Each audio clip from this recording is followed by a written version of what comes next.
The National Broadcasting Company presents Lives of Great Men, a new series on great leaders in human progress, presented by Dr. Edward Howard Griggs, distinguished lecturer, critic, and author of The Philosophy of Art and many other books.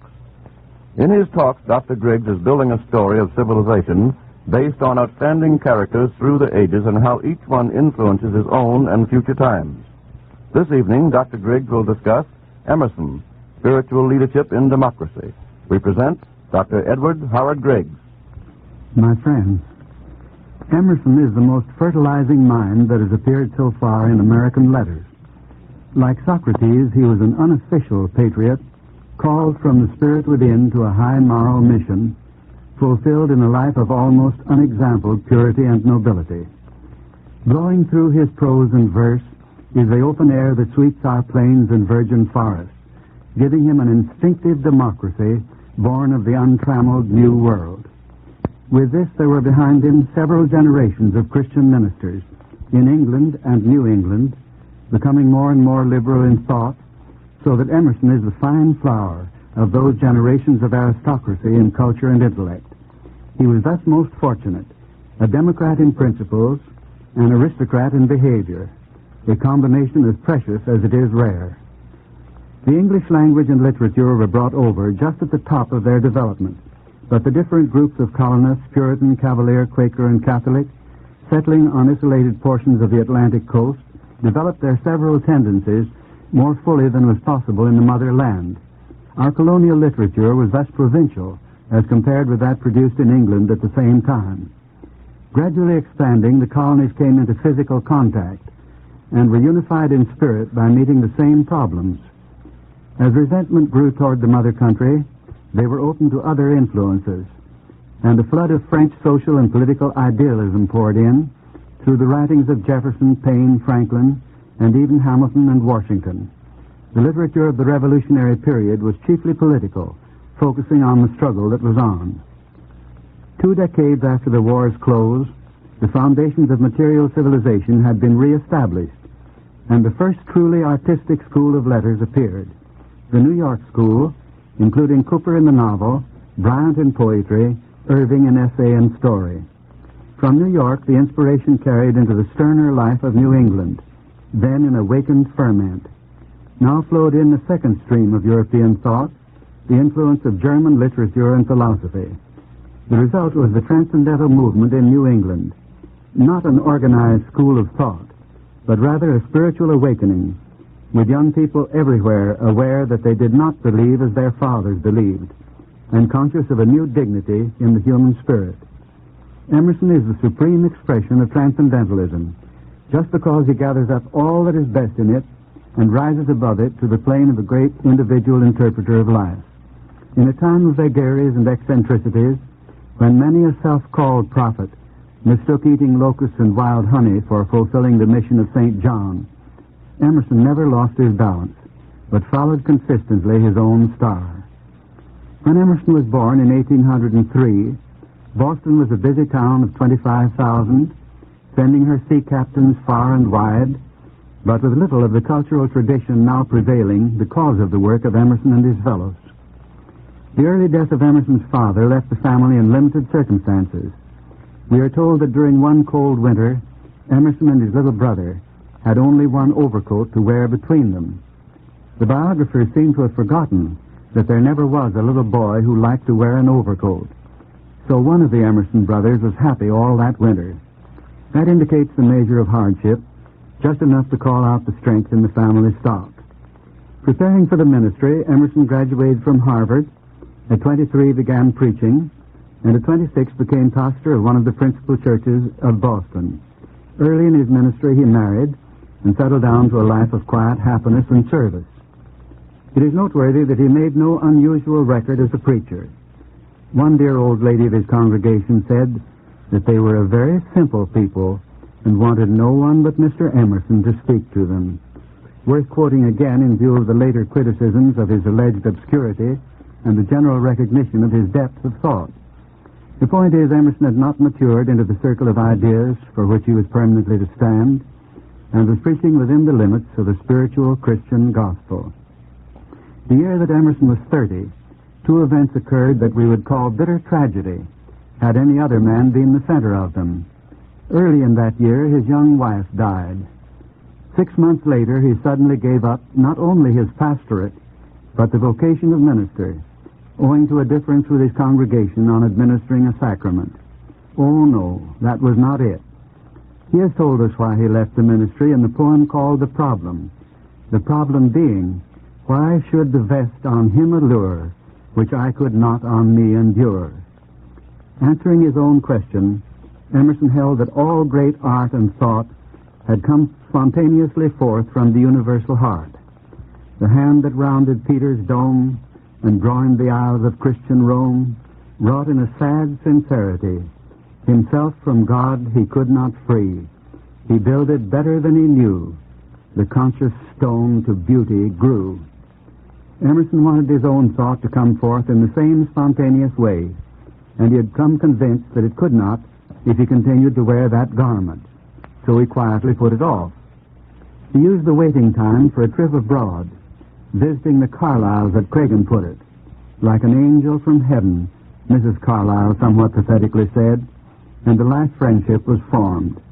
One of the pleasing bits of literary biography is that it was Emerson who printed and sold enough of Carlyle's books, when there was no copyright to protect the British author, to send over on one occasion $2,000 as proceeds of the sale at a time when the Carlyle purse was running particularly low. Emerson did not get from his several trips abroad the education and the viewpoint of other peoples that we usually expect. He went through the world quietly taking his own. His chief lesson from the first journey was that the great spirit of our American wilderness was better than the gods of the Philistine nation dwelling round about. Less figuratively, Emerson came home seeing that we need not rest back forever on the culture of Europe, that here great thought, art, and life could be achieved. He felt his way toward his coming vocation by giving a course of lectures in Boston, strange to say, on natural science.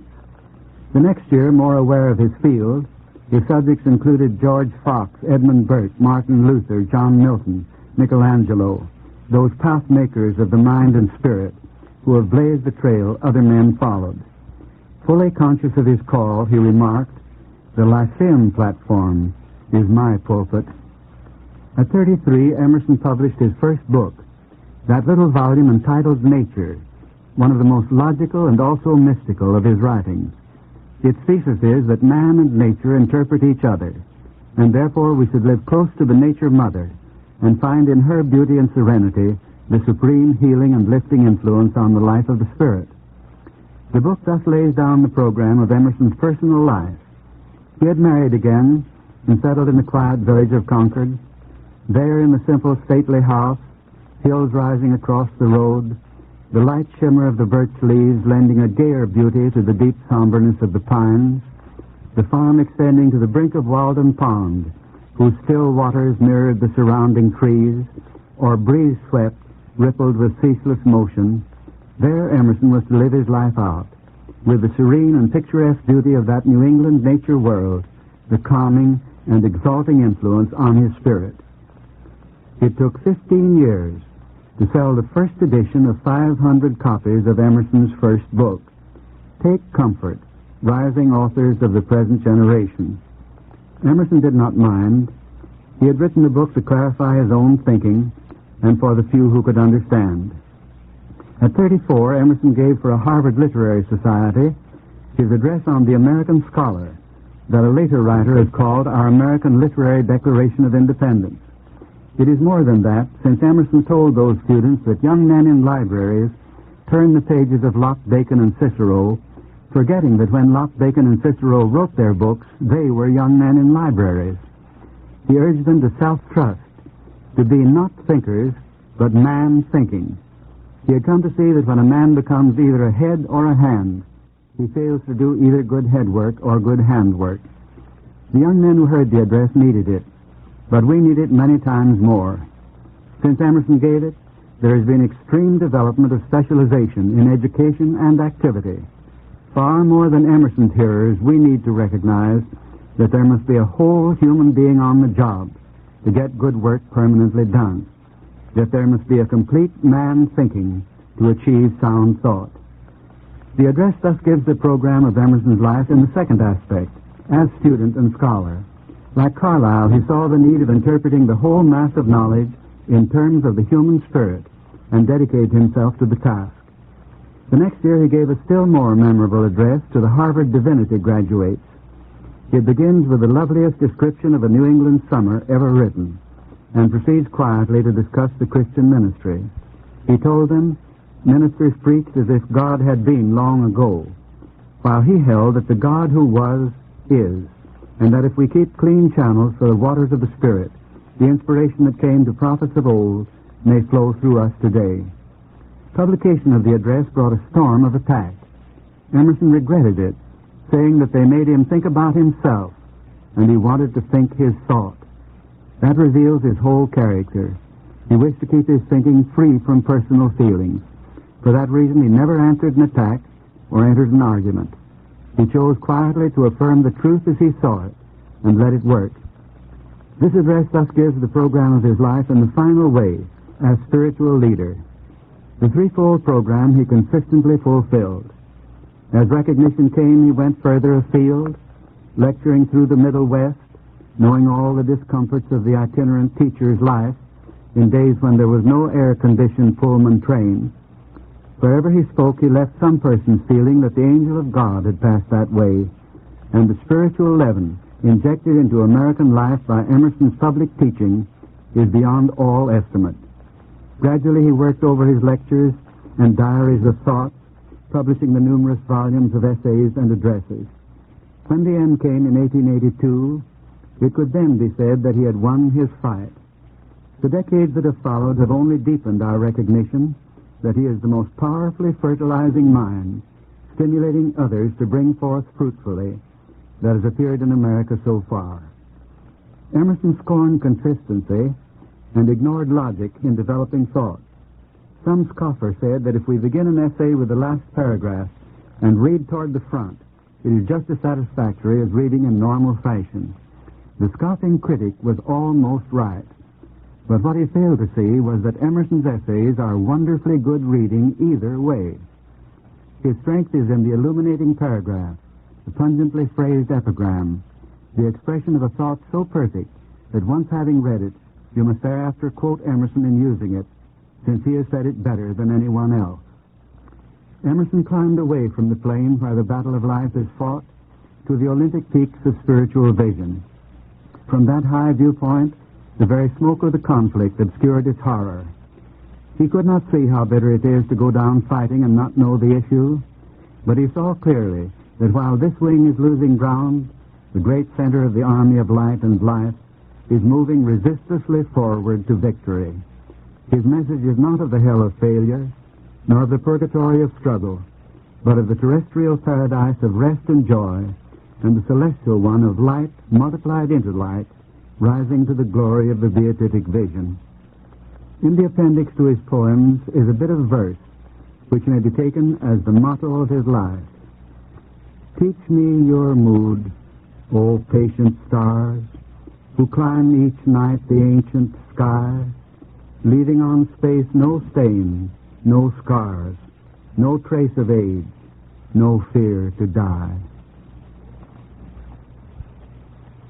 Emerson, Spiritual Leadership in Democracy, has been the subject of another program in the series titled Lives of Great Men, presented by Dr. Edward Howard Griggs, distinguished lecturer, critic, and author. Next week, Dr. Griggs will speak on Lee, the American warrior. Copies of tonight's discussion of Emerson may be obtained by addressing the National Broadcasting Company, Radio City, New York, or to the station to which you are listening. This is the National Broadcasting Company, RCA Building, Radio City, New York.